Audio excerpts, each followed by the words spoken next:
Hello guys, this is Vishnu Solanki and you are watching step up maths. So आज हम start करने जा रहे हैं लेक्चर सीरीज 3 स्टैंडर्ड 12। सो हमारा फर्स्ट चैप्टर यहाँ पे चल रहा है रिलेशन एंड फंक्शंस। सो आज हम क्या क्या कवर करेंगे, तो आज हम कवर करेंगे इंट्रोडक्शन एक्सरसाइज 1.3 का और उसका सॉल्यूशन 1.3 का। ठीक है, तो टॉपिक क्या है? टॉपिक है कंपोजिशन ऑफ फंक्शन। टॉपिक है कंपोजिशन ऑफ फंक्शन और एक है इन्वर्टिबल फंक्शन। दोनों चीज़ें क्या है और किस तरह से फॉग और गॉफ निकालते हैं, ये हम आज देखेंगे। सो पहले तो ये कंपोजिशन का मतलब क्या है। जब भी आप दो फंक्शन को कंबाइन करते हो, जब दो फंक्शन को कंबाइन करके उसे कॉम्बिनेशन फॉर्म में लिखते हो, तब उसको कंपोजिशन ऑफ फंक्शन कहा जाता है। जैसे combining more than one function into a single function. अगर मेरे पास दो फंक्शन है, नो मैटर कि वो कौन से फंक्शन है, कि या ट्रिगोनोमेट्रिक हो सकता है, मॉड्यूलस फंक्शन हो सकता है, कोई भी दो फंक्शन को अगर मैं कंबाइन करके एक सिंगल फंक्शन बना दूं तो उसे कहते हैं हम composition of function. For example, मेरे पास ये दो फंक्शन है, I have this two functions. ये कौन सा फंक्शन है आपको पता है, दिस इज पॉलिनोमियल फंक्शन और ये है ट्रिगोनोमेट्रिक फंक्शन। इन दोनों को मुझे कंबाइन करना है एक सिंगल फंक्शन में। तो मेरे पास कितनी चीज़ें हो सकती है, या तो मैं f को g के साथ कंबाइन करूँ या g को f के साथ कंबाइन करूँ। तो उससे दो चीज़ें यहाँ पे मिलती हैं हमें, या तो हम फॉग फाइंड करते हैं या गॉफ फाइंड करते हैं। अब ये होता क्या है, f ऑफ gx को शॉर्ट फॉर्म में फॉग कहा जाता है, f ऑफ gx। इसका मतलब एक्चुअली इसका होता है f ऑफ gx। इसका मतलब ये होता है, इसको मैं ऐसे भी लिख सकता हूं कि f ऑफ gx। यस और नो? यस। तो फंक्शन में जहां पे भी x दिखता है, यानी f वाले फंक्शन में जहां पे भी x दिखता है वहां आप gx रखोगे। इसका मतलब तो ये होता है, तो मतलब तो ये हुआ कि ये gx² + 2 हुआ। यस और नो? यस। f वाले फंक्शन में x की जगह मैंने gx पुट कर दिया, तो अब क्या होगा, gx²। gx की वैल्यू क्या है, cos x, तो ये होगा cos² x + 2। तो यहाँ हमें फॉग की वैल्यू मिली cos² x + 2। तो ये एक कंबाइंड फंक्शन है। ये कंबाइंड फंक्शन है, किन दोनों का कॉम्बिनेशन है, ये f ऑफ x और g ऑफ x का। तो इसे कहते हैं fog. This is composition of function. Similarly मैं गॉफ भी फाइंड कर सकता हूँ। अगर मुझे गॉफ फाइंड करना है तो गॉफ का मतलब अल्टीमेटली होता क्या है, g ऑफ fx। ये मतलब होता है g ऑफ fx, मतलब कि जो g वाला जो फंक्शन है, यानी कि ये यहाँ पे जहाँ पे भी x दिखेगा वहाँ मैं यहाँ पे रख दूंगा fx। समझ में आया? cos fx। अब cos fx की वैल्यू क्या है, x² + 2। तो cos x² + 2 ये आपका जो आपको फंक्शन मिला उसे कहा जाता है गॉफ। ये भी कंपोजिशन ऑफ फंक्शन है, बट g ऑफ fx है, ये f ऑफ gx है। तो इस तरह से फंक्शन को हम कंबाइन कर सकते हैं। तो यहाँ पे कितने फंक्शन है मेरे पास, दो है। मैं तीसरा भी ले सकता हूँ। चलो मैं और एक फंक्शन ले लेता हूँ, h ऑफ x ले लेता हूँ। इसको ले लेता हूँ मैं x³। ये भी एक पॉलिनोमियल फंक्शन है, x³। अब इसको, ये h ऑफ x को आप इन दोनों के साथ कंबाइन कर सकते हो। मैं हॉग भी फाइंड कर सकता हूँ, मैं हॉफ भी फाइंड कर सकता हूँ। चलो मैं यहाँ पे फाइंड करता हूँ हॉग। हॉग का मीनिंग क्या है, h of gx। h of gx तो मतलब क्या है, ये है। यहाँ पे x की जगह मुझे gx पुट करना पड़ेगा, जो हो जाएगा gx³। तो gx की वैल्यू क्या है, cos x, तो इसका आंसर आएगा cos³ x। समझ में आ रहा है? This is very simple. बस फंक्शन को यहाँ पे हम कंबाइन कर रहे हैं, सिर्फ इतना हम यहाँ पे पढ़ा। और वो कॉम्बिनेशन को एक मतलब दो फंक्शन को हम कंबाइन करके सिंगल फंक्शन जनरेट करें, तो वो चीज़ को कहते हैं हम कंपोजिशन ऑफ फंक्शन। तो ये पूरा की पूरी चीज़ हम एक एग्जाम्पल से पढ़ें तो शायद आपको वो क्लियर हो जाए। है fx = 2x। मेरे पास एक फंक्शन है fx = 2x। तो मैं यहाँ पे डोमेन एंड को डोमेन क्रिएट करता हूँ इसके रिगार्डिंग। fx = 2x, चलो इसको मैं दे देता हूँ डोमेन a और ये को डोमेन है b। ठीक है, चलो fx = 2x मीनिंग क्या है इसका, कि 1 2 3 4 ये एलिमेंट्स मेरे डोमेन के एलिमेंट्स है। तो को डोमेन के एलिमेंट्स क्या मिलेंगे, तो उसको डबल करना पड़ेगा। जैसे कि इसको मैं कहूँ ये x है, सॉरी a b नहीं करते हैं हम, x और y ले लेते हैं। चलो तो ये होगा 2 4 6 8। तो कुछ इस तरह से पैर्स जनरेट होंगे। यस और नो? यस। क्योंकि फंक्शन क्या है, fx = 2x। इसका मतलब ये हुआ कि जो भी कुछ एलिमेंट है वो उसके डबलेट के साथ पैर बनाएगा। ठीक है, इसका मतलब एक्चुअली क्या होता है कि function is such that x2y होता है। इसका मतलब ये डोमेन है, ये कोडोमेन है, कोडोमेन में आपको इमेज मिलती है। अब कंपोजिशन ऑफ फंक्शन का मतलब क्या है कि एक थर्ड भी जनरेट होने वाला है। जैसे वो डोमेन है, कोडोमेन है, तो मैं और एक यहाँ पे फंक्शन जनरेट करता हूँ, इसको मैं बोल देता हूँ z, इसको मैं बोल देता हूँ z। चलो ठीक है, फंक्शन 2x है, तो यहाँ पे मैं फंक्शन कुछ और बनाऊँ। चलो मैं g ऑफ x बनाता हूँ। ये g ऑफ x एक फंक्शन है जो x प्लस 5 बनाता है, और मैं बता दूँ g of x such that लिखता हूँ y टू z। देखो थोड़ा ध्यान से समझो, ये g भी एक फंक्शन है, g ऑफ x भी एक फंक्शन है, but g of x such that y to z का मतलब क्या होता है कि ये फंक्शन का जो डोमेन है ये y है, जो इसका कोडोमेन था।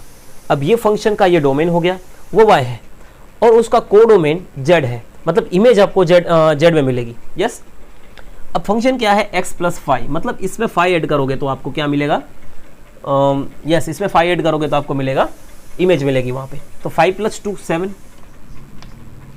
9, 11, 13, तो पेयर्स बन गए आपके। यस और no? Yes, it is very simple.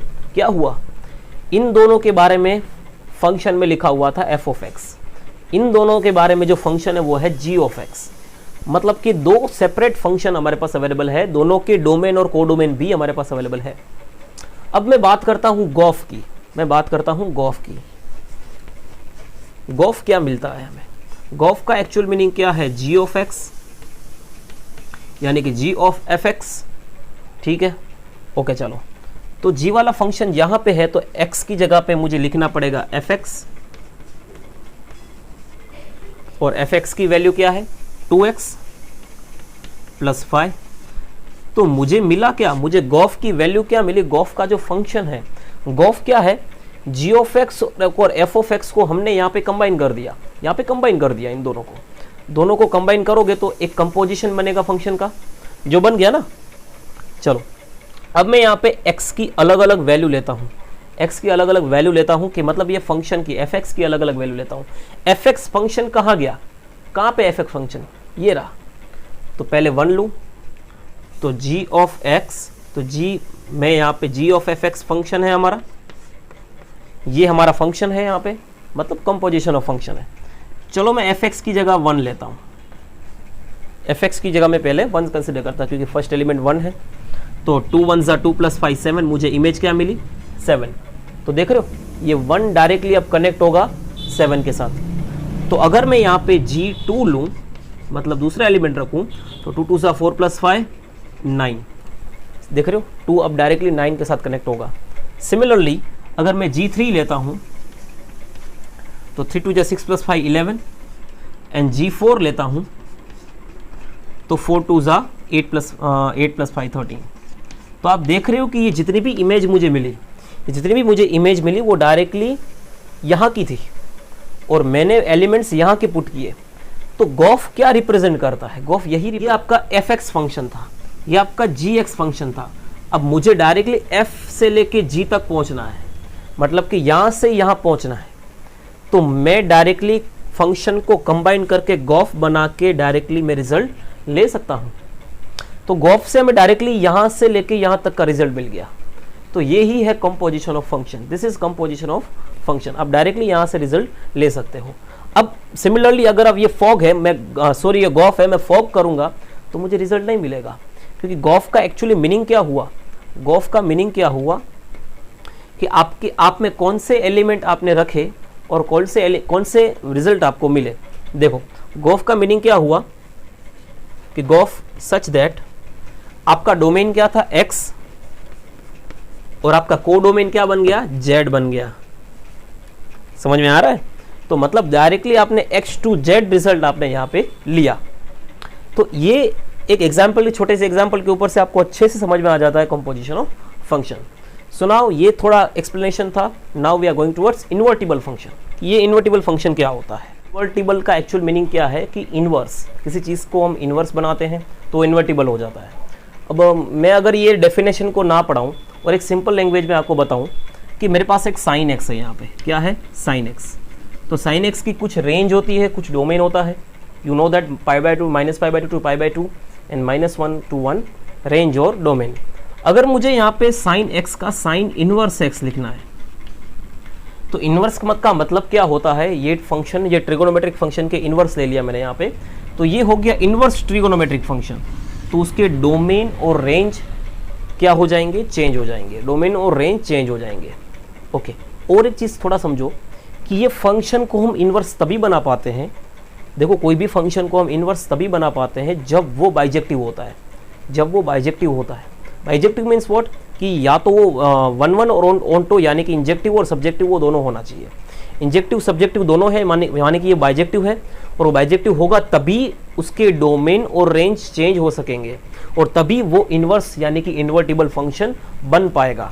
ठीक है, सो ये साइन का साइन इनवर्स एक्स हो गया, तो ये फंक्शन का ये फंक्शन क्या हो गया, इनवर्स हो गया, इन्वर्ट हो गया। तो अगर मैं कहूँ ये एफ ऑफ एक्स है, अगर मैं कहूँ ये जी ऑफ एक्स है, तो अल्टीमेटली इसका मतलब क्या हुआ कि f is equal to ji inverse हुआ या g is equal to F inverse हुआ। देख लो होगा कि नहीं होगा, क्योंकि 1 अपॉन साइन एक्स क्या होता है, साइन इनवर्स एक्स, और 1 अपॉन साइन इनवर्स एक्स क्या होता है, साइन एक्स। तो दोनों फंक्शन एक दूसरे के इनवर्स हुए यानी कि इन्वर्ट हुए। ठीक है, तो ये दोनों फंक्शन एक दूसरे के इनवर्स फंक्शन है, इन्वर्टिबल फंक्शन है ये दोनों। ठीक है, तो फंक्शन किस तरह से इन्वर्ट होता है और इन्वर्ट होने के बाद उसके डोमेन और रेंज किस तरह से चेंज हो जाते हैं, ये आपको अच्छे से यहाँ पे देखना है। अगर आपको इनवर्स ट्रिगोनोमेट्रिक फंक्शन का आपने वीडियो देखा है तो आप देख लो, वहाँ पे आपको कॉन्सेप्ट्स क्लियर हो जाएंगे। उसके लिंक मैं डिस्क्रिप्शन में डाल दूंगा। So now invertible function definition क्या है, a function f is such that x to y, मतलब कि डोमेन x से कोडोमेन y है, is defined to be invertible, there defined to be invertible if there exists a function g such that y to z such that gof is equal to ix and fog is equal to iy। देखो ये definition समझने से पहले थोड़ा यहाँ पे समझो। Okay, अगर f और g एक दूसरे के इनवर्स है, अगर f और g एक दूसरे के इनवर्स है तो कोरस्पॉन्डली उसके डोमेन और रेंज भी चेंज हो जाते हैं। ओके, सो नाउ अब ये इन्वर्टिबल कब हो सकता है, इन्वर्टिबल कब हो सकता है, उसकी ये एक सिचुएशन यहाँ पे दी हुई है। अगर मैं गॉफ रखूँ, अगर मैं गॉफ फाइंड आउट करूँ और मुझे आंसर आपको x के फॉर्म में ही मिले, और अगर मैं फॉग फाइंड करूँ तो मुझे आंसर y के फॉर्म में ही मिले, तो मैं बोल सकता हूँ कि ये फंक्शन इन्वर्टिबल होगा। अभी एक्चुअली ये चीज़ क्या है, अभी आपको प्रॉब्लम करवाएगी, तो ये हम एग्जाम्पल सोल्व करेंगे, उसके बाद ही आपको ये कॉन्सेप्ट क्लियर रहेगा। Function g is called inverse of f, तो इस तरह से अगर कुछ बनता है, देखो इस तरह से अगर कोई चीज़ बनती है तो हम कह सकते हैं कि g है वो f का इन्वर्स है, तो सिमिलरली f g का इन्वर्स होगा। तो मैं f इज इक्वल टू मैं लिख सकता हूँ g इन्वर्स, या मैं g इज इक्वल टू लिख सकता हूँ f inverse. This two are the same thing. Okay, if f is invertible is equal to f is bijective. अब ये मैंने आपको पहले ही समझा दिया, अगर वो इन्वर्टिबल तभी हो सकता है जब f बाइजेक्टिव होगा, बाइजेक्टिव मतलब 1 1 और ऑन्टो होगा। तो सिमिलरली अगर 1 1 ऑन्टो होगा तो ही वो इन्वर्टिबल हो सकता है। तो ये चीज़ें आपको यहाँ पे याद रखनी है। अब ये चीज़ क्या है, ये सीधा के सीधा हम एग्जाम्पल में देखेंगे तो आपको डायरेक्टली पता चल जाएगा कि इन्वर्टिबल कैसे मिलता है। ठीक है, सो नहीं इन्वर्टिबल फंक्शन हुआ यहाँ पे। So now we are starting our exercise 1.3। ठीक है, सो यहाँ पे देखिए एग्जाम्पल क्या कहता है। सो फंक्शन सच दैट, यहाँ पे दो सेट्स दिए हुए हैं, मतलब ये होता है कि ये डोमेन है, ये कोडोमेन है। तो ये फंक्शन ऑफ x है और ये gx, मतलब कि एक और एक फंक्शन है g, उसका ये डोमेन है और उसका ये कोडोमेन है। बी गिवन, अब आपको ऑर्डर पेयर्स दिए हुए हैं कि कौन सा एलिमेंट किसके साथ कनेक्टेड है, f के लिए और g के लिए। हमें यहाँ फाइंड करना है गॉफ फाइंड करना है। चलो सबसे पहले यहाँ पे हम f फंक्शन के बारे में थोड़ा देखें। हम यहाँ जानते हैं कि हमारे पास यहाँ टोटल ये दोनों सेम है, मतलब हमारे पास तो टोटल यहाँ पे 3 फंक्शंस अलग अलग रहेंगे, 3 अलग अलग हमारे पास फंक्शन रहेंगे। देखो ये डोमेन है 1 3 4 1 2 5 एंड 1 3। अगर मैं कह सकता हूँ कि इन दोनों के बीच में फंक्शन ऑफ f है और इन दोनों के बीच में फंक्शन ऑफ g है। चलो बनाए। अब ऑर्डर पेयर्स क्या कहते हैं, 1 2, मतलब ये f बनाता है और ये बनाता है g बनाता है। यहाँ पे फंक्शन 1 to 2, मतलब कि यहाँ कनेक्टेड है 3 5 3 5 4 1 4 1। ठीक है, तो हम कह सकते हैं कि ये दोनों, ये डोमेन के सारे एलिमेंट की एक यूनिक इमेज क्रिएट हो रही है कोडोमेन में। तो मैं ये कह सकता हूँ कि ये 1 1 और ऑनटो फंक्शन है, 1 1 और ऑनटो फंक्शन है, मतलब ये बाइजेक्टिव हुआ। और बाइजेक्टिव फंक्शन के आप इन्वर्टिबल फाइंड कर सकते हो। सो नाउ जी फंक्शन क्या कहता है, 1 3, 1 की 3 इमेज है, 2 3, 2 की भी 3 इमेज है, 5 1, 5 की 1 इमेज है। सो दो एलिमेंट की सेम इमेज दिख रही है, तो मतलब कि ये फंक्शन है मैनी वन फंक्शन है। ओके चलो, अब हमें यहाँ पे फंक्शन डिफाइन तो नहीं करना है, we have to find here gof, हमें गॉफ फाइंड करना है। चलो कैसे करें गॉफ का एक्चुअल मीनिंग होता है g of F x, yes g of F x. तो हम 1 बाय 1 यहाँ एफ एक्स की वैल्यू डालेंगे यहाँ पे और हम इसकी फाइंड करेंगे। देखो एफ एक्स के एलिमेंट्स कौन कौन से हैं, एफ एक्स के एलिमेंट कौन कौन से हैं, तो एफ एक्स मीन्स फंक्शन, उसके एलिमेंट्स होते हैं 1 3 एंड 4, दो उसके डोमेन के एलिमेंट। तो 1 3 4, तो मैंने यहाँ क्या किया, एफ एक्स के एलिमेंट्स मैंने यहाँ पुट कर दिए, डोमेन के एलिमेंट्स। अब G1 की वैल्यू क्या है, G1 मतलब कि ये G1 की वैल्यू मुझे मिल रही है 3। अगर समझ में ना आए तो G1 की वैल्यू मुझे यहाँ पे मिल रही है 3, आप डायरेक्टली ऐसे पता कर सकते हो। सुनाओ G3 की वैल्यू क्या है, तो यहाँ पे 3 तो है नहीं, यहाँ पे 3 तो है नहीं, तो 3 क्रिएट किस तरह से होता है, तो देखो 3 यहाँ से बनता है, 3 से 5, तो 5 से 1, तो मेरा यहाँ आंसर आएगा 1। देखो अगेन मैं बोल रहा हूँ 3 यहाँ अवेलेबल नहीं है, 3 G के डोमेन में अवेलेबल नहीं है, पर यस वो F के डोमेन में अवेलेबल है। तो 3 की इमेज यहाँ पे क्या क्रिएट होती है, 5, तो उसी को मैं कंसिडर कर सकता हूँ, उसका आंसर आएगा यहाँ पे 1। अब 4 भी यहाँ पे डोमेन में अवेलेबल नहीं है, पर 4 यहाँ पे अवेलेबल है, 4 की इमेज 1 होती है और 1 की इमेज है 3, तो G4 का भी आंसर आएगा 3। तो मैं हमारे पास ये मिल गया। तो अब गॉफ के ऑर्डर पेयर्स मुझे क्या मिलेंगे, तो ऑर्डर पेयर्स मुझे मिलेंगे, मुझे 1 डालने से क्या आया, मेरा आंसर 3 आया, तो 1 3, दूसरा होता है 3 1, थर्ड है 4 3, तो ये है gof, this is gof. Now going towards second example, this is our second example. अब यहाँ क्या कहता है, F G and H be a real function from R to R, मतलब एफ जी एंड एच तीनों function real number to real number है, मतलब कि g is such that real number to real number, similarly h is such that real number to real number है। इतना पता चला हमें ये प्रूव करना है, क्या है, f plus G of h is equal to 4 और गो। किस तरह से प्रूव करें, सबसे पहले हमारे पास लेफ्ट हैंड साइड है, देखो इसकी एक मेथड है, उसी मेथड से इसको प्रूव करना आप, f plus G of h, ठीक है, चलो इस तरह से लिखा हुआ है, ठीक है। So now f plus G of, मैं यहाँ पे एक वेरिएबल सपोज करता हूँ x, यहाँ पे एक वेरिएबल सपोज करता हूँ मैं यहाँ पे x, आप कुछ भी ले सकते हो, but I am just supposing here h, तो h ऑफ x हो गया है। अब ये h ऑफ x दोनों के साथ मल्टीप्लाई होगा, तो मैं लिख सकता हूँ कि f h of x plus g h of x, ऐसे हम लिख सकते हैं। अब ये एफ एच ऑफ एक्स का मतलब होता है f of h of x, और इसका मतलब होता है ये g of h of x. Of का मैंने यहाँ ओ लिखा हुआ है, थोड़ा समझना, इस तरह से हमने लिखा। प्रूव क्या करना है मुझे, फो और गो प्रूव करना है, तो फो और गो ये रहा, तो मैं एक्स को कॉमन ले लेता हूँ, तो x कॉमन ले लिया मैंने, तो फो और गो प्रूव हो गया। अब x को मैं अपने हिसाब से रिमूव भी कर सकता हूँ, क्योंकि मैंने यहाँ सपोज किया है, तो यहाँ हम रिमूव भी कर सकते हैं। तो फाइनली हमारा answer is 4 plus go, this is our answer, this is RHS, this is RHS, this is RHS, this is RHS। तो इस हिसाब से ये प्रूव होगा। सो नाउ सेकेंड प्रूव करते हैं। सेकेंड में ये हमारा लेफ्ट हैंड साइड है,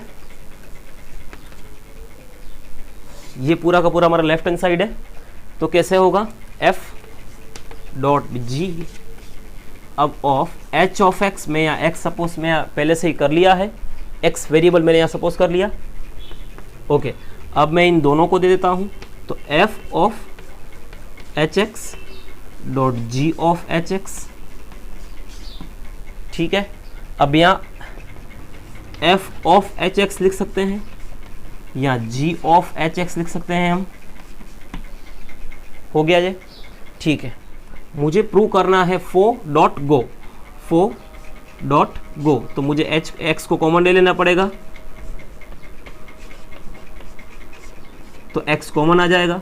और जैसे हमने x को यहाँ सपोज किया है वैसे हम यहाँ रिमूव भी कर देंगे, तो हमारा फाइनली आंसर आएगा फो डॉट गो। This is RHS, this is RHS। ठीक है, तो इस हिसाब से इसको प्रूव करना है, very simple. This is our third example. So find gof and fog. हमें गॉफ और फॉग फाइंड करना है और दो हमारे पास यहाँ पे कंडीशंस हैं, दो केसेस है हमारे पास। सो फर्स्ट केस हमारे पास fx दिया हुआ है, gx दिया हुआ है, तो इजीली फाइंड हो जाएगा। सबसे पहले गॉफ फाइंड करें। देखो ये बात हम फर्स्ट केस की कर रहे हैं।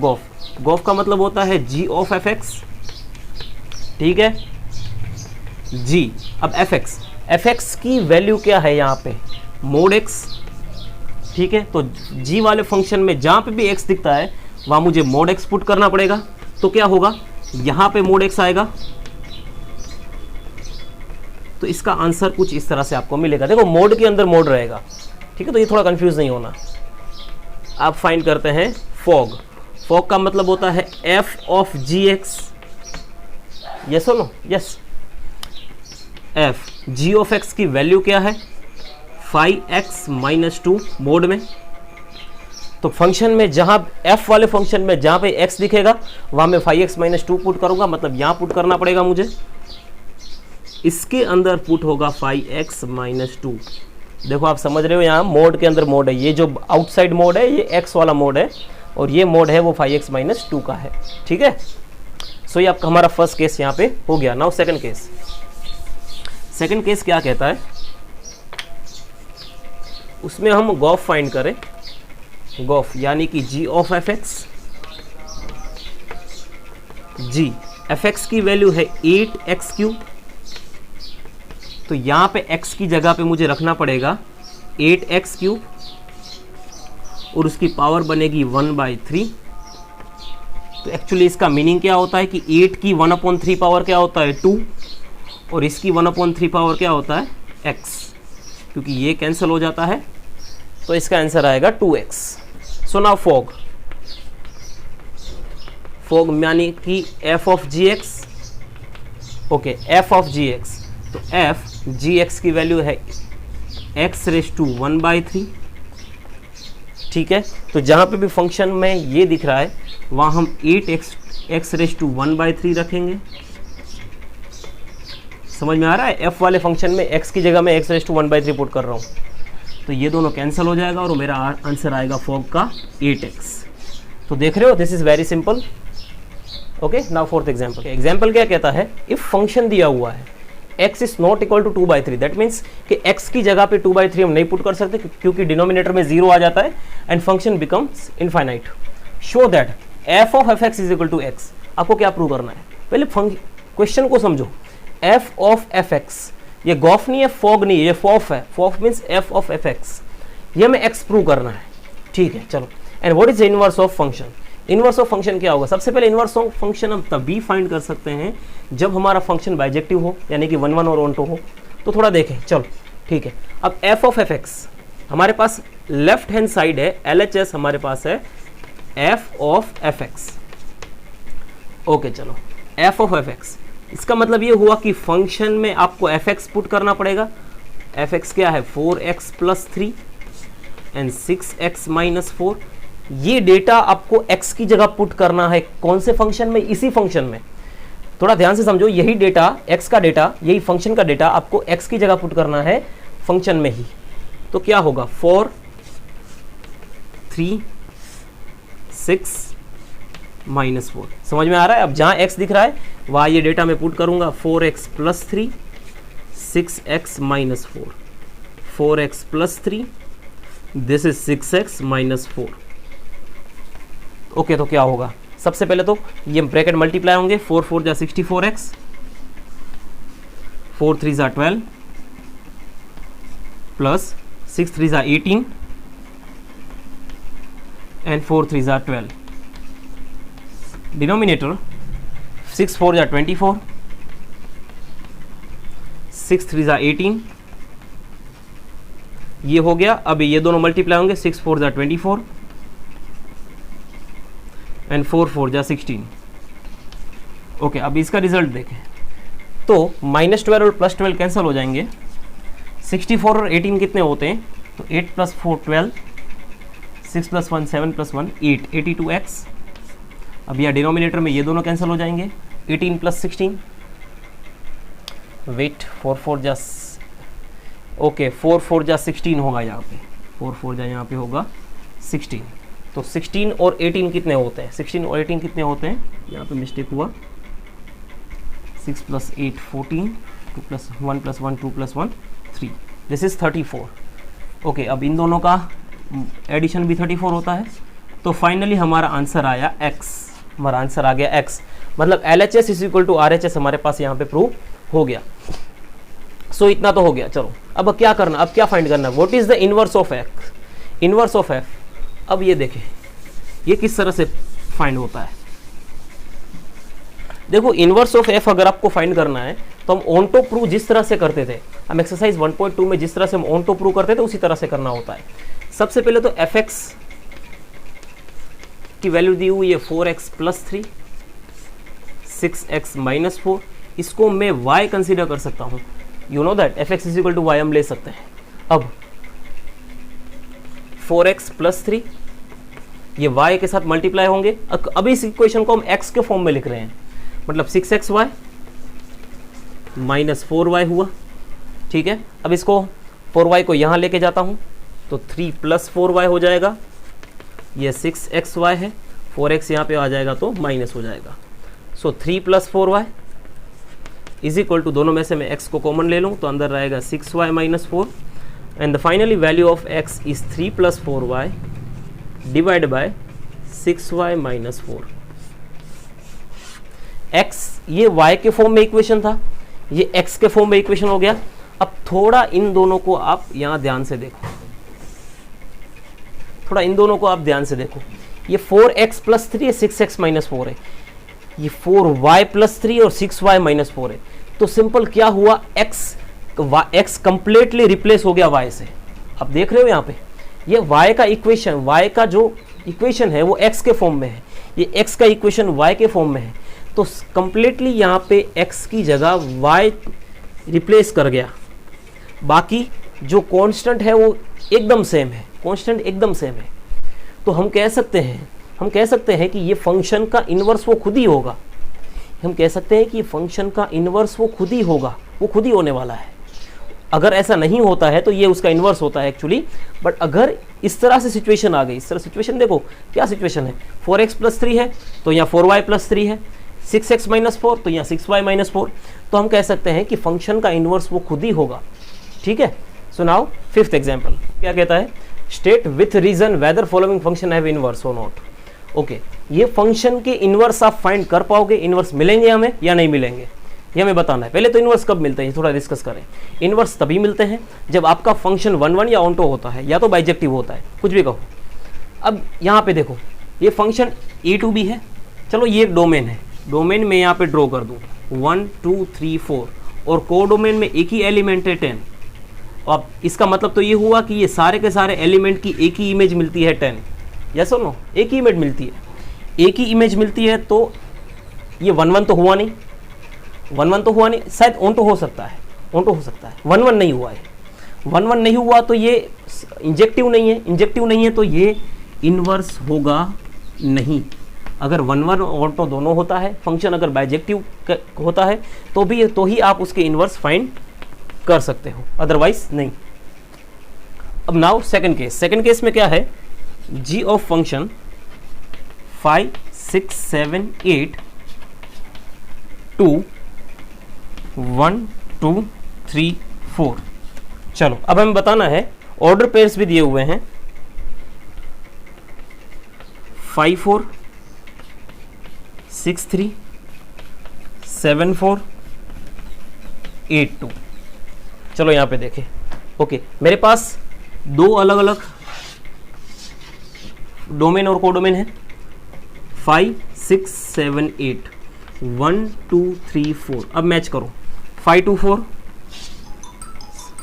623, 724, 822। आप देख सकते हो कि 7 और 5 और 7 दोनों की इमेज 4 है, तो ये 1 1 नहीं होगा, ऑन तो भी नहीं होगा क्योंकि 1 यहाँ अनऑक्यूपाई है, तो 1 1 और ऑन तो दोनों नहीं है, तो ये इनवर्स हो ही नहीं सकता क्योंकि बाइजेक्टिव है नहीं ये। सो नाउ पता चल रहा है। सो नाउ थर्ड केस में क्या है,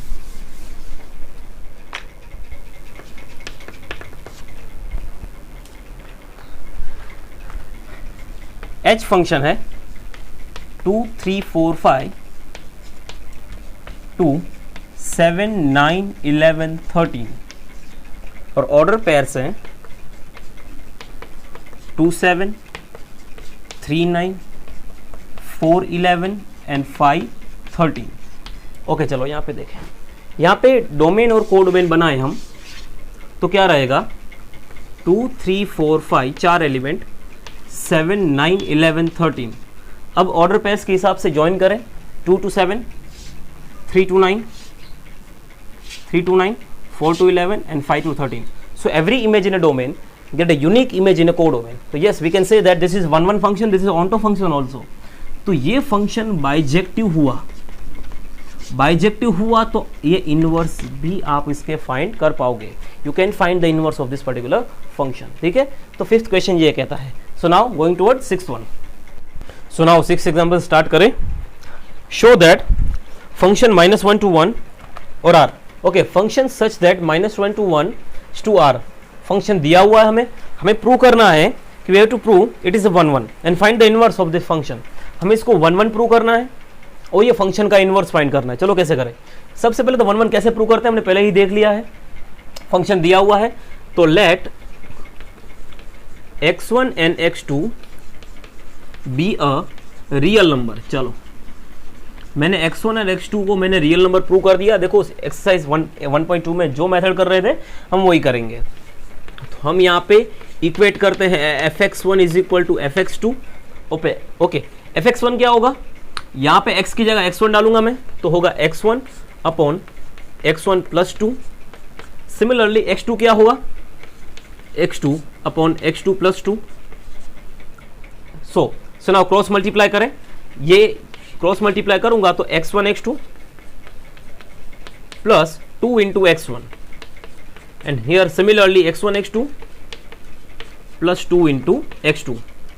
सो ये कैंसिल हो जाएंगे तो फाइनली हमारा आंसर आएगा x1 is equal to x2। तो हम कह सकते हैं कि this is 1 1 function, this is 1 1 function. अगर fx1 is equal to fx2 का answer x1 is equal to x2 आता है तो हम उसको कह सकते हैं कि ये फंक्शन हमारा 1 1 फंक्शन है। सो ना हमें इसका इनवर्स फाइंड करना है, इनवर्स। सो किस तरह से हम इसका इनवर्स फाइंड करें, तो जिस तरह से हम ऑन्टो फाइंड करते थे, जिस तरह से हम ऑन्टो फाइंड करते थे उसी वही प्रोसेस है। देखो fx is equal to y होता है, ठीक है। मैं सपोज करता हूं fx is equal to y, function क्या है हमारे पास x upon x plus 2 is equal to y।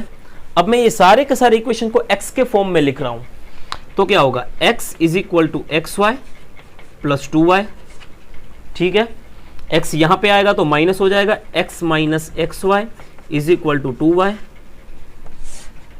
दोनों में से मैं x को कॉमन ले लूं तो ब्रैकेट में आएगा 1 minus Y is equal to 2y and the finally our answer is x is equal to 2y upon 1 minus Y. Okay, ये हमें आंसर मिला, ये इनवर्स होगा, ये this is the inverse of this particular function. अब ऐसा क्यों, क्योंकि यहां पे थोड़ा देखो यार, y is equal to fx है, y is equal to fx है तो x इज इक्वल टू क्या होता है, f इनवर्स y। यस और नो, यस।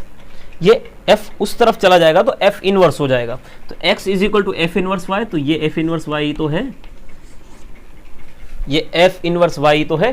इसका मतलब ये हुआ कि ये y का इनवर्स है, this is the inverse of this particular function हम कह सकते हैं, ठीक है। तो जो फाइंड करना था वो हमें मिल गया। So now seventh question, consider f to real number, f real to real number दिया हुआ है, गिवन बाय फंक्शन, फंक्शन दिया हुआ है हमें 4x प्लस 3।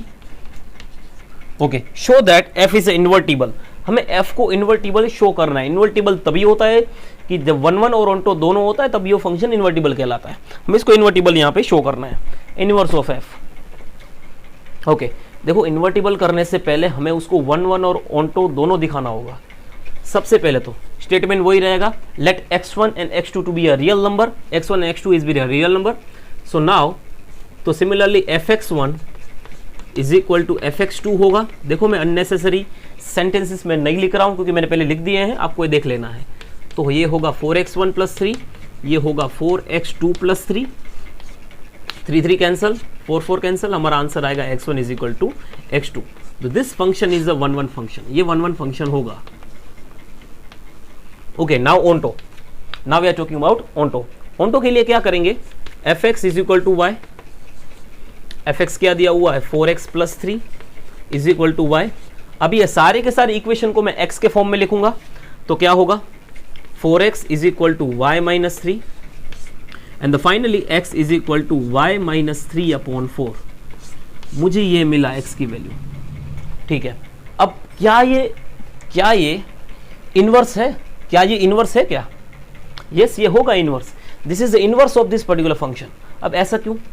तो उसके लिए आपको फॉग और गॉफ दोनों फाइंड करना है। इन्वर्टिबल के लिए सिचुएशन क्या थी, इन्वर्टिबल के लिए मैंने स्पेशल सिचुएशन लिखाई थी कि फॉग का आंसर और गॉफ का आंसर अगर x आता है और फॉग का आंसर अगर y आता है तो हम कह सकते हैं कि फंक्शन इन्वर्टिबल होगा और ये उसका इन्वर्टिबल का आंसर होगा। तो नाउ हमें चेक करना है उसको।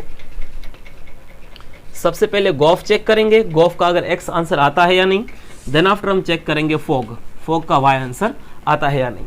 सो नाउ गॉफ मीन्स इसका मतलब क्या होता है, g ऑफ fx।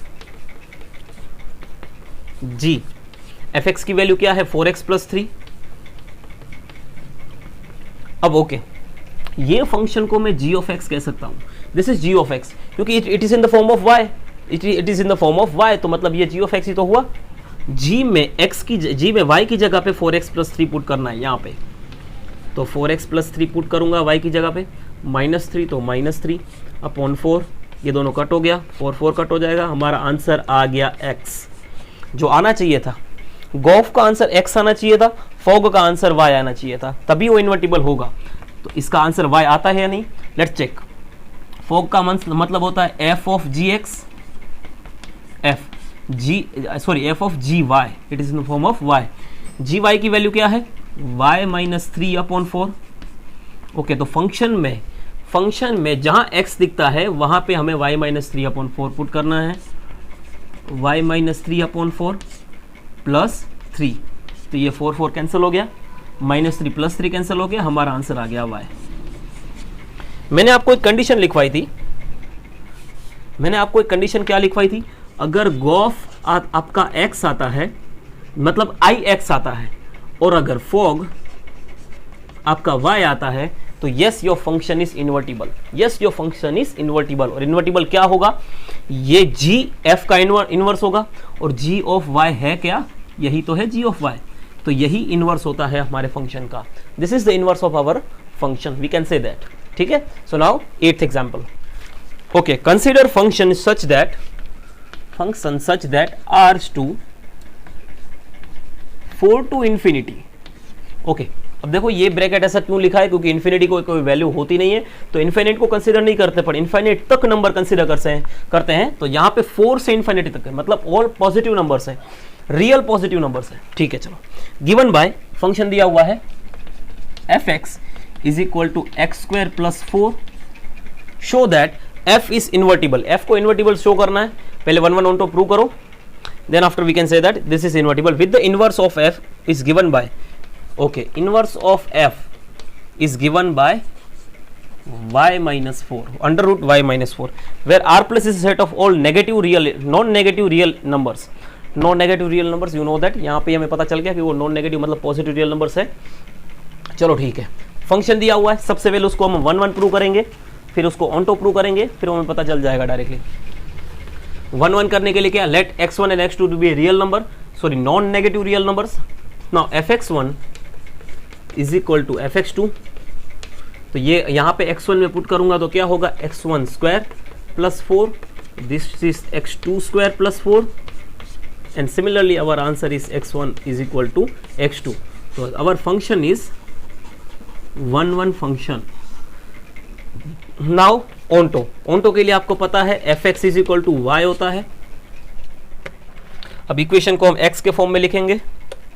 फंक्शन क्या दिया हुआ है, x square plus 4 is equal to y, तो x square is equal to y minus 4, ठीक है कि नहीं, 4 वहां जाएगा तो माइनस हो जाएगा, तो value of x is under root y minus 4। Okay, अब ये ओंटो होगा कि नहीं, ओंटो होगा कि नहीं ये तभी चेक कर, ये तभी कह सकते हैं हम जब ये वैल्यू, जिससे इनवर्स ऑफ फंक्शन, ये तभी इनवर्स ऑफ फंक्शन कहा जाता है जब इसकी वैल्यू मैं वापस फंक्शन में डालूं तो मुझे y मिलता है या नहीं। अगेन मैं बोल रहा हूं, ये जो x की जो वैल्यू है जो y के फॉर्म में है उसको मैं वापस फंक्शन में डालूंगा यहाँ पे, तो मुझे मुझे y मिलता है या नहीं, मतलब ये कंडीशन मुझे वापस मिलती है या नहीं। तो फंक्शन इज इक्वल टू अब देखो x की जगह क्या डालना है, रूट वाई माइनस 4, x की जगह डालना है रूट वाई माइनस 4। अब अगर मुझे यहाँ y मिल जाता है तो ये फंक्शन ओंटो होगा या इन्वर्टिबल भी होगा। इसका स्क्वायर रूट यही होता है, ये स्क्वायर उठ जाएगा, तो यस मुझे यहाँ पे y मिल रहा है, आई गेट हियर y, मुझे यहाँ पे y मिल रहा है, y मिल रहा है, इसका मतलब ये हुआ कि ये 1 है, ये ओंटो है, ये इन्वर्टिबल है, और इनवर्स ऑफ दिस फंक्शन ये होगा, ये उसका इनवर्स ऑफ दिस फंक्शन ये होगा, this is our inverse of function. क्यों, क्योंकि ये f इनवर्स y है, कह सकते हैं, ठीक है। चलो सो नाउ 9th एग्जाम्पल, -5 क्या दिया हुआ है, function such that real to -5 to infinity. Okay, given by function दिया हुआ है पहले से, function is equal to 9x square plus 6x plus -5। Okay, show that f is invertible, f को इन्वर्टिबल शो करना है। नाउ हमें f इनवर्स y की वैल्यू दे दी गई है, ये हमें प्रूव करनी है, ये हमें प्रूव करनी है। चलो कैसे करें, सबसे पहले तो ये फंक्शन को 1 1 प्रूव करेंगे, ओंटो प्रूव करेंगे तो डायरेक्टली हमें आंसर आ जाएगा। बट और एक बात देखो, फंक्शन को थोड़ा ध्यान से समझो, इसको इक्वेट करने जाओगे ना, fx1 is equal to fx2 करने जाओगे तो नहीं होगा, तो पहले इसको कंप्लीटिंग स्क्वायर से एक अलग फॉर्म क्रिएट करो। इसका कंप्लीटिंग स्क्वायर क्या होता है आपको पता है, जिसे मैं अपनी तरह से करता हूं इसको 9x square plus 6x minus 5। अब मैं अपनी तरह से कर रहा हूं, आप अपनी तरह से करो, तो मैं थर्ड टर्म को रिप्लेस करता हूं, मिडल टर्म का स्क्वायर 4 इंटू फर्स्ट टर्म, ये फॉर्मूला है, मिडल टर्म का स्क्वायर मतलब 36x स्क्वायर होता है, 4 इंटू फर्स्ट टर्म यानी 9x स्क्वायर, सो 9 4 36 हो गया, x स्क्वायर कैंसिल, तो हमारा आंसर आता है 1। ठीक है, चलो हमारा आंसर थर्ड टर्म का आंसर आता है हमारा 1, तो 9x square plus 6x, third term 1 होना चाहिए, थर्ड टर्म 1 होना चाहिए, पर यहाँ तो -5 है, तो -5 बनाने के लिए मैं इसमें से निकाल क्या दूंगा 6। अब 2 ब्रैकेट, अब ये क्या होगा, ये 3x प्लस 1 का स्क्वायर है और ये √6 का स्क्वायर है। ठीक है, अब इसको और अच्छे से लिखूँ, इसमें से 3 को मैं कॉमन निकाल लूँ, 3 को मैं कॉमन निकालूंगा और √6 का स्क्वायर को मैं 6 लिख देता हूँ। चलो 3 को कॉमन निकालूंगा तो यहाँ x आएगा और यहाँ 1/3 आएगा। एक चीज समझो, स्क्वायर के अंदर से 3 निकाल रहे हो तो बाहर हो जाता है 9, याद रखना। अब ऐसा क्यों, क्योंकि स्क्वायर के अंदर से 3 को निकाला है तो बाहर उसका स्क्वायर हो जाता है, तो दिस इज 9। तो ये उसका सिंप्लीफाई फॉर्म हुआ, कंप्लीटिंग स्क्वायर करने के बाद, इसको कंप्लीटिंग स्क्वायर करने के बाद उसका ये फॉर्मेशन मुझे मिला। मैं यहाँ पे इसको लिख दूँ तो कोई प्रॉब्लम ना हो, 9x plus 1/3 the whole square -6, ये उसका सिंप्लीफाइड फॉर्म है आफ्टर कंप्लीटिंग स्क्वायर। ओके चलो, सो नाउ अगर 1 1 प्रूव करने के लिए हम यहाँ पे x1 and x2 to be a real numbers, अब fx1 और fx2 को हम इक्वेट करेंगे तो होगा क्या, इसको यहाँ पे रखना पड़ेगा 9x1 plus 1/3 the whole square is -6 is equal to 9x2 plus 1/3 the whole square -6 -6 cancel, 9 cancel. Okay, यहाँ पे 1/3 कैंसिल, सिंपली हमारा आंसर आएगा x1 is equal to x2। मतलब ये कि ये हमें यहाँ पे 1 1 फंक्शन मिल गया, ये 1 1 फंक्शन हो गया। नाउ ऑनटो किस तरह से, सेम चीज़ fx is equal to Y, fx is equal to y, हमें हमारे पास फंक्शन क्या है, तो ये फंक्शन मत लो, हमें अब ये फंक्शन की बात करनी है, हमें इसको सिंप्लीफाइड फॉर्म में लिखना है कि x plus 1/3 the whole square minus 6 is equal to y. Now we have to write this equation in the form of x. अब इसको y के नहीं, इसको x के फॉर्म में लिखना है. किस तरह से लिखें? देखो 9 x plus 1/3 the whole square is equal to y plus 6 कह सकता हूँ. 6 वहाँ पे जाएगा तो प्लस हो जाएगा. तो सिमिलरली जो ये 9 है वहाँ पे जाएगा तो डिवाइड में चला जाएगा. यस और नो? यस. अब यहाँ पे x plus 1/3 is equal to under root y plus 6/3 हो जाएगा. अब ऐसा क्यों? क्योंकि यहाँ पे स्क्वायर है, वहाँ हो जाएगा तो स्क्वायर रूट हो जाएगा, और square root of y plus 6 हो गया, और square root of 9 it will be 3. So 1/3 वहाँ पे जाएगा तो माइनस हो जाएगा. तो फाइनली मुझे x की वैल्यू मिली क्या? तो y plus 6 minus 1 whole divide by 3. This is my value of x. अब हमें बताना है कि ये इन्वर्टिबल है या नहीं. इन्वर्टिबल है या नहीं बताना है, तो उसके लिए ऑन टू प्रूव होना चाहिए. ऑन टू प्रूव करते कैसे हैं? Again put this value in this function. अगर आपको y मिलता है तो ये ऑन टू है, अगर आपको नहीं मिलता है तो वो नहीं है.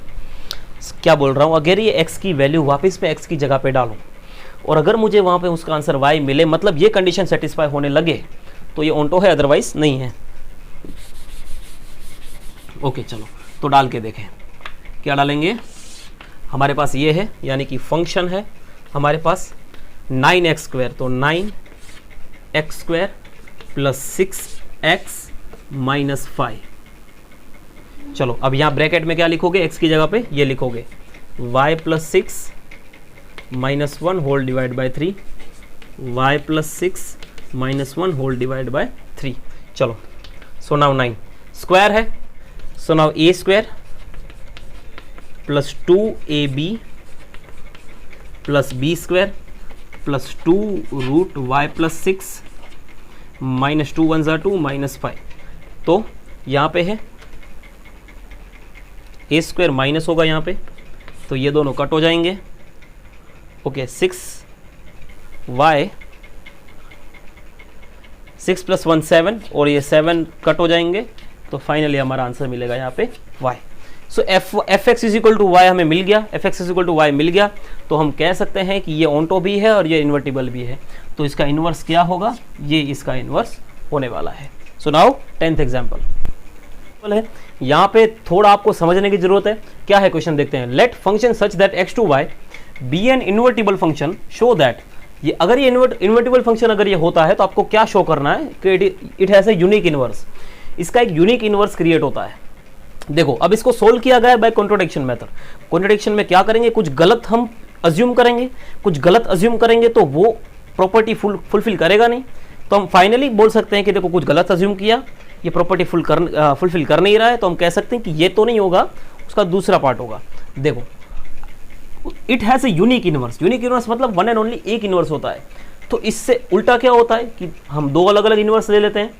तो हम सपोज करते हैं कि let function has two inverse g1 and g2. Unique inverse की बात नहीं करते हैं, यूनिक इन्वर्स तो प्रूव करना है. तो इससे उल्टा हम दो अलग अलग इन्वर्स को हम यहाँ पे सपोज कर रहे हैं. तो अगर मैं इन्वर्स दो अलग अलग लेता हूँ तो मतलब ये कॉन्ट्रडिक्शन मेथड हो गया. तो दिस इज कॉन्ट्रडिक्शन मेथड. दो इन्वर्स अलग अलग हैं तो उन दोनों के फॉग भी अलग अलग होंगे. यस और नो? यस, क्योंकि g ऑफ y होता है, g ऑफ y होता है तो यहाँ पे हम गॉफ्टी फॉग लिखेंगे. g ऑफ y, तो अगर ये फंक्शन 1 है तो g of function of g1y function of g2y हम कह सकते हैं. अब इन दोनों को इक्वेट करने के बाद हमें आंसर तो यही आने वाला है, g1 is equal to g2. तो g1 और g2 दो सेपरेट अलग अलग हमने इन्वर्स हमने यहाँ पे सपोज किए थे, पर अल्टीमेटली यहाँ पे हमें आंसर दोनों का सेम ही मिला. आंसर दोनों का सेम ही मिला मतलब किसका ये होता है कि दो चार इन्वर्स आप लिखोगे तो उन सबका आंसर सेम ही मिलेगा. तो हम कह सकते हैं कि इसका एक यूनिक इन्वर्स है, एक ही इन्वर्स है. दो सपोज करके तो दोनों का आंसर सेम मिलेगा, बट हम कह सकते हैं कि इसका इन्वर्स एक ही होगा. This is it shows they are not different inverse but they are unique inverse. Okay, so now 11th one क्या है? Consider function such that. अब यहाँ डोमेन और कोडोमेन दिया हुआ है. It is a set of elements जो domain में 1 2 3 है, कोडोमेन में A B C है. ओके, गिवन बाय आपको ऑर्डर पेयर्स भी दिए हुए हैं कि 1 का A से कनेक्शन है, 2 का B से और 3 का C से. सो यहाँ पे हमारे पास दो अलग अलग फंक्शंस हैं.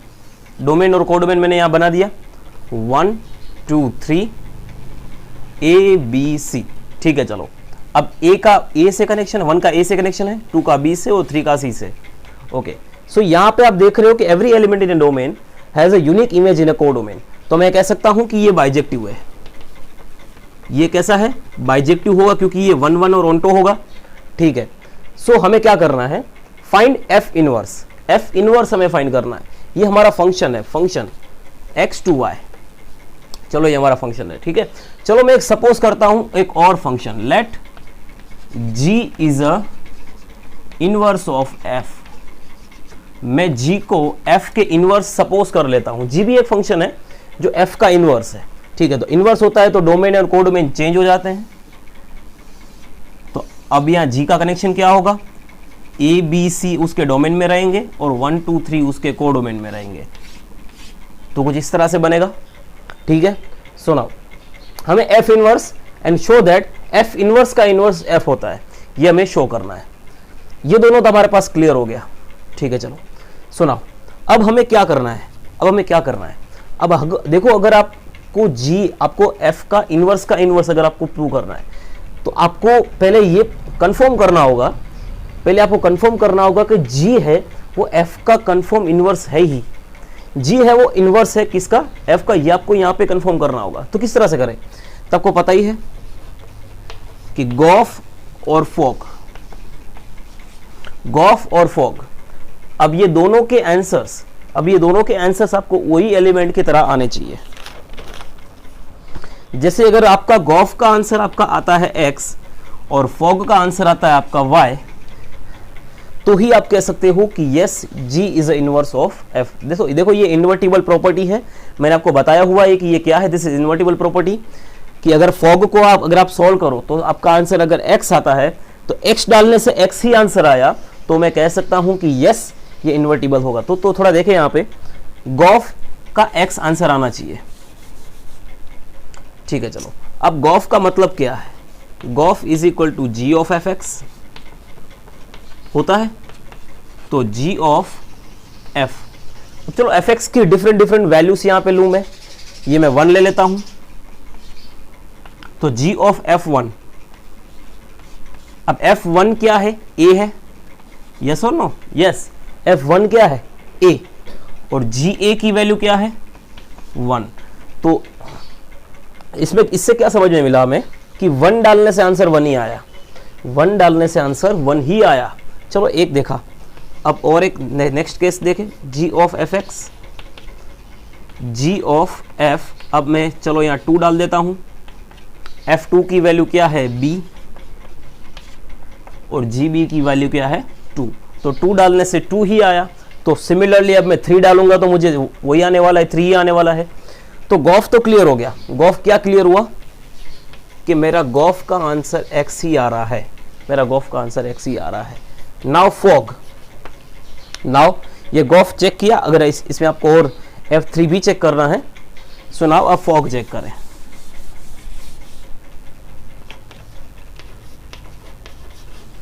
Is equal to function g of y, function g।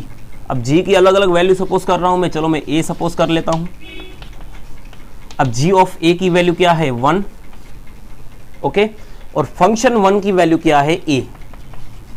तो वही चीज हो गई कि मुझे फंक्शन में मैंने a डाला तो मेरा आंसर a ही आया। तो सिमिलरली g ऑफ, अगर मैं यहां g की b की वैल्यू डालूं तो gb का मुझे आंसर आता है 2, और f2 की वैल्यू भी क्या है? b। तो b डालने से मुझे आंसर b ही आया। तो सिमिलरली c डालने से क्या आएगा? c ही आएगा। तो देखो यहाँ पे 2 अलग अलग गॉफ और फॉग हमने चेक किए जो सेम आ रहे हैं। जो क्या हो रहा है? Gof is equal to x हुआ and fog is equal to y हुआ। चलो ये यहाँ पे प्रूव हो गया। तो मैं कह सकता हूं कि g is a inverse of f। हम कह सकते हैं कि g is a inverse of f। ठीक है, चलो देखो इनवर्स होता है तो मैं ऐसा लिख सकता हूं कि f inverse is equal to g, या तो हम लिख सकते हैं g inverse is equal to f। ठीक है, ऐसा हम लिख सकते हैं। ठीक है, चलो अब f inverse is equal to g है। यहाँ पे मैं यहाँ taking inverse on both side ले लेता हूँ, दोनों तरफ मैं इनवर्स ले लेता हूँ यहाँ पे। तो क्या होगा? f इनवर्स का inverse is equal to ji inverse होता है। क्या किया मैंने, इनवर्स को मैंने दोनों तरफ ले लिया, तो इसका मतलब क्या होता है कि एफ इनवर्स का इनवर्स, एफ इनवर्स का इनवर्स, अब जी इनवर्स का मतलब क्या है, एफ, तो हो गया ना प्रूव, हैंस प्रूव्ड। ठीक है, देखो सबसे पहले डायरेक्टली फंक्शन अगर 1 1 ऑन्टो है तो एक ऐसा फंक्शन सपोज करो जो इससे कंप्लीटली इनवर्स हो, इससे उल्टा हो। ठीक है, अब उसको प्रूव करो, ऐसा सपोज किया है तो फिर उसको प्रूव भी करो। तो प्रूव किस तरह से होता है, आपको गॉफ एंड फोग आपको चेक करना होता है। ये दोनों चेक करने के बाद ये कंफर्म हो जाएगा, ये प्रूव हो जाएगा कि ये इसका इनवर्स है। उसके बाद आप ये सब चीजें आप यहाँ पे अप्लाई कर सकते हो। So now 12th example, function such that x to y be an invertible function. चलो सपोज किया है इन्वर्टिबल है, तो invertible function then so that the inverse of f inverse is f। देखो क्या है, function such that x to y, हमें इसको इन्वर्टिबल पहले से सपोज कर लिया है, this is invertible function. Okay, तो शो दैट, हमें क्या शो करना है कि f इनवर्स ऑफ f, मतलब इसका इनवर्स होता है f, इसका इनवर्स होता है f। ठीक है, चलो तो वही जो लास्ट में प्रोसीजर की थी वही प्रोसीजर यहाँ पे रिपीट होने वाली है। देखो पहले से हमने इसको एक इन्वर्टिबल कंसीडर किया है, इन्वर्टिबल कंसीडर किया है, इसका मतलब ये होता है कि एक फंक्शन है जो इसका पहले से इन्वर्टिबल है, तो आपको गॉफ वॉक फाइंड करने की जरूरत नहीं है, को पहले से ही बोल दिया गया, पहले से हम देख लेते हैं कि एक फंक्शन इसका इन्वर्टिबल है। तो मैं लिख सकता हूं let g is a inverse of f, f का इनवर्स क्या है, g है, तो मैं लिख सकता हूं g such that y to x, yes और नो। देखो इसका डोमेन और कोडोमेन यहाँ पे चेंज हो गया, ठीक है कि नहीं। ओके, अगर ये इन्वर्टिबल है, अगर ये इनवर्स है तो हम f inverse is equal to g लिख सकते हैं and g inverse is equal to f लिख सकते हैं। ओके, सो हमें प्रूव क्या करना है, f इनवर्स का इनवर्स, यानी कि ये taking inverse on both the sides, f inverse दोनों तरफ में इनवर्स ले लेता हूं।